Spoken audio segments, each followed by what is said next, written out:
E esse grupo já apresentava uma diversidade morfológica craniana bastante acentuada. Dando só um detalhe aqui, dá para ver um pouco dessa diversidade morfológica craniana. Por outro lado, a diversidade morfológica pós-craniana era pouco. Bom, a morfologia pós-craniana era pouco diversificada. O outro grupo de tetrápodes não amniotas que é completamente extinto hoje em dia e que tem uma importância no contexto paleontológico são os Lepospondili. Assim como os Temnospondyli, eles podiam ser de água doce, ambientes terrestres, ambientes marinhos costeiros, sendo que sempre tem essa restrição que precisavam voltar para a água para a reprodução. Também eram predadores, tinha uma diversidade de forma relativamente grande, incluindo formas fossoriais, e os maiores chegavam até 1 metro. E, só para pontuar aqui, os anfíbios atuais, os lissanfíbios, representados por sapos, rãs e pererecas, gimnofionas e salamandras, sendo que o maior de todos dentre esses grupos é uma salamandra asiática que pode chegar até a 2 metros de comprimento, mas via de regra são animais pequenos com não mais que 10, 15 centímetros.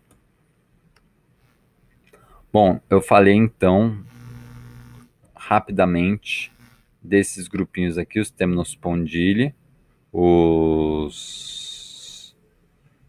Lepospondili e Lissanfíbia. E agora eu vou falar desse grupinho aqui, os Antracosauria, que é um outro grupo de tetrápodes não amniota, importantes no Paleozoico. Percebam, aqui essa linha separa o Paleozoico do Mesozoico. Então, se a gente olhar os tetrápodes do Paleozoico, principalmente no Carbonífero, os não amniotas foram os tetrápodes que dominaram os ambientes terrestres. No finalzinho do Paleozoico, a gente já tem um enriquecimento nessas faunas de amniotas. Bom, os antracossáurios, eles têm... Ups, desculpem. Uma característica, eles têm, se você olhar os esqueletos e as representações, eles ainda têm mais caras de répteis do que os Temnospondyli e Lepospondili. Isso, em parte, se deve também ao fato que eles compartilham ancestralidade comum com a gente, ou eles são o grupo irmão dos amniotas, sendo que nós temos parte dos amniota. Eles fixam o padrão de 5 dedos nas mãos e pés, então tudo bem que hoje em dia tem formas, espécies de tetrápodes que não têm 5 dedos nas mãos ou nos pés, mas esse é o padrão básico que vai ser mantido ao longo da evolução.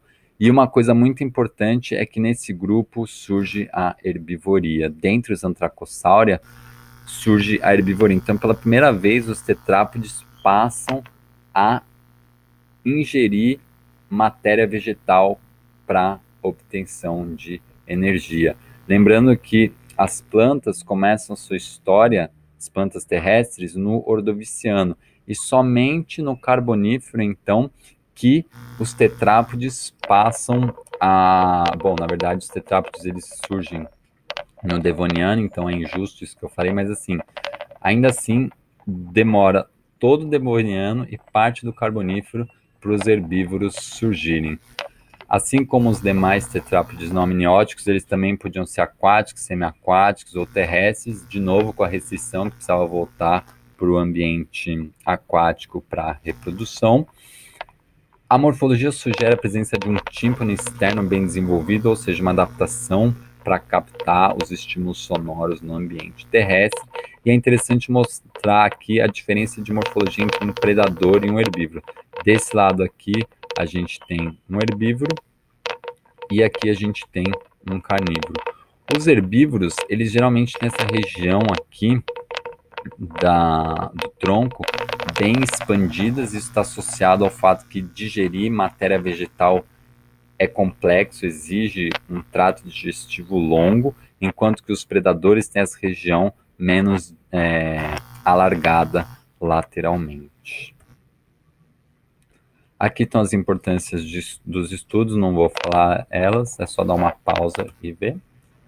E agora sim, vamos entrar então no grupo dos amniotas. Vamos passar a falar desse grupinho aqui, seguindo o contexto temporal. Então, eu vou falar primeiro dos sinápsidas e depois dos diápsidas. Só que antes de falar dos sinápsidas e dos diápsidas, eu vou falar o que é ser um amniota. Só mostrando aqui que, portanto, no Paleozoico, os tetrápodes não amniota foram muito importantes nos ambientes terrestres. No final do Paleozoico, os amniotas, particularmente os sinápsidas, se tornam importantes componentes da fauna de vertebrados. E no Mesozoico, os não amniotas perdem espaço drasticamente, enquanto que os amniotas ganham bastante projeção. Bom, os não amniotas desenvolveram uma série de adaptações para a questão tanto de respiração quanto para suportar a força da gravidade de fora d'água. Um aspecto que não houve muita evolução foi em relação à reprodução. Essencialmente, esses grupos botavam e botam os ovos dentro da água e tem um desenvolvimento larval que também ocorre dentro da água. Resumindo, esses grupos não conseguiam conquistar áreas do continente mais distantes dos corpos d'água. Tem essa relação muito íntima com os corpos d'água. E eis que ocorre a evolução do ovo amniótico. O que é o ovo amniótico? Então, o ovo amniótico, isso aqui é um desenho esquemático, tem variação de grupo para grupo, mas enfim, via de regra tem uma casca dura, externa, que confere proteção mecânica, e daí tem uma série de membranas extraembrionárias. A primeira é o âmnion, que dá o nome ao ovo amniótico, e basicamente é uma bolsa de água que envolve o embrião. Então, enquanto os não amniotas precisavam levar o embrião até a água, os amniotas trazem água até o embrião na forma do âmnion. Além de evitar o ressecamento, o âmnion tem uma função importante de proteção mecânica também, porque uma bolsa d'água ela protege mecanicamente. Como esse embrião está confinado, também é necessário uma outra estrutura que tenha como papel importante reter os resíduos. Essa estrutura, o alantoide, além de ter esse papel de reter resíduos, também é importante nas trocas gasosas, que é mais complexo de serem feitas dentro de um ovo do que dentro da água. E também tem o vitelo. Os não amniotas também tinham estruturas para suprimento de energia, mas nos amniotas essa estrutura está contida dentro de um saco, que é o saco vitelínico.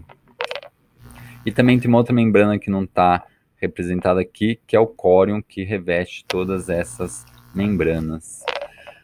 Além disso, nos amniotas surge um outro padrão, ou um aperfeiçoamento do padrão corporal, que foi inaugurado nos tetrápodes. Então, os não amniota, eles respiram basicamente através de bombeamento bucal. Então, é a musculatura associada ao pescoço e à região da boca que tem a função de fazer que o ar entre e saia dos pulmões. Já os amniotas, eles usam a ventilação costal. E a ventilação costal, ela é muito mais poderosa. E a consequência prática disso é que houve condições do pescoço se desenvolver a partir dos amniotas. Nos não amniotas, o pescoço e o pós-crânio ele é bastante semelhante. Nos amniotas você vê uma diversificação bem dramática acontecendo. Então, a partir dos amniotas você vê animais de pescoço bastante alongado. E outra questão que a gente observa nos amniotas é que tem uma tendência evolutiva dos membros se tornarem cada vez mais delgados e voltados para baixo. Isso confere ao grupo uma maior agilidade, uma melhor capacidade de deslocamento.